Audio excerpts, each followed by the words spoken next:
आज की जनरेशन के लिए तो ये चीज़ सुननी और समझनी कितनी ज़्यादा ज़रूरी है, बिकॉज आजकल जो जनरेशन है उसने हर चीज़ को इतना लाइटली ले रखा है कि अगर हमने चीट भी कर दिया तो क्या हो गया, हमने चीट ही तो किया, कोई बात नहीं, हमने किसी को प्रोमिसेस करके तोड़ भी दिया, बीच में छोड़ भी दिया तो क्या हो गया, कौन सी कोई बड़ी बात है। But this is so huge, आप अपनी एक कितना बैकलॉग क्रिएट कर रहे हो रॉन्ग कर्मा का। 100% यूनिवर्स की जो फ्रीक्वेंसी आप जनरेट कर रहे हो कितना बुरा क्रिएट कर रहे हो।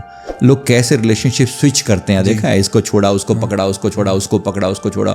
देखना जब तुम्हारे साथ भी ऐसा ही होगा, क्योंकि प्रकृति है, छोड़ती किसी को नहीं।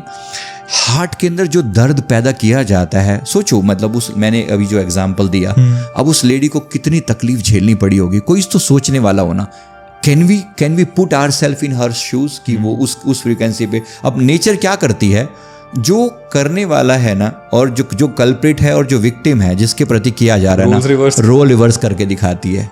रिवर्स कर्मा प्रिंसिपल बिल्कुल हूबहू काम करता है ऐसे कैसे, क्योंकि जब तक रिवर्स नहीं होगा इसको दर्द कैसे पता चलेगा, और जब रिवर्स होगा अब फिर उसको वो चीज़ सहनी पड़ती है। अब ये भी मतलब सीधा सीधा आता है कि भाई आखिर जैसे आज की जो आपने जनरेशन की बात करी, अब जो इतना बार बार फ्रीक्वेंटली अपने पार्टनर बदल रहे हैं या चीट कर रहे हैं, या क्या फ़र्क पड़ता है, so what, this is the culture. और ठीक है, तो ये कल्चर है तो कोई बात नहीं।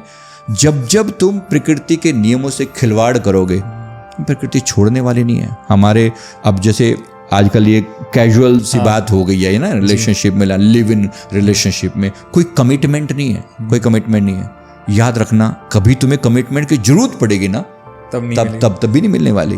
तब ऐसी होगा, कोई तुम्हें ऐसे ही छोड़ के चलता बनेगा, फिर क्या, कहाँ, फिर किसी को दोष मत देना। आज जिस फ्रिक्वेंसी पर तुम बैठे हो ना, जो तुम जिस चीज़ को कैजुअली ले रहे हो, थोड़ा सा समय के बाद देखना, क्योंकि एक समय है ना ये वाला, ये भी 18, 20, 25 साल की जो एज है, ये इतनी ही एज है। थोड़ा सा मैच्योरिटी आ लेना, तो 40, 50 साल तक जाने, तो फिर देखते हैं क्या होता है।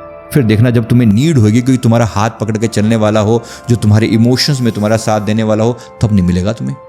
तब ऐसी तरस जाओगे लोगों के लिए। तभी तो ये वृद्धाश्रम चलते हैं, और क्यों हम लोगों को पकड़ के वहाँ पर बुला रहे होते हैं। क्या दिक्कत है, इन्होंने कभी ना कभी तो गड़बड़ करी है ना।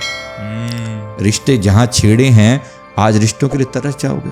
जिस चीज़ के साथ भी आपने अन्याय किया, प्रकृति रुला देती है। कोई मजाक नहीं है, कोई ये ना समझे कि एक आदि माफ़ी से गुजारा हो जाएगा।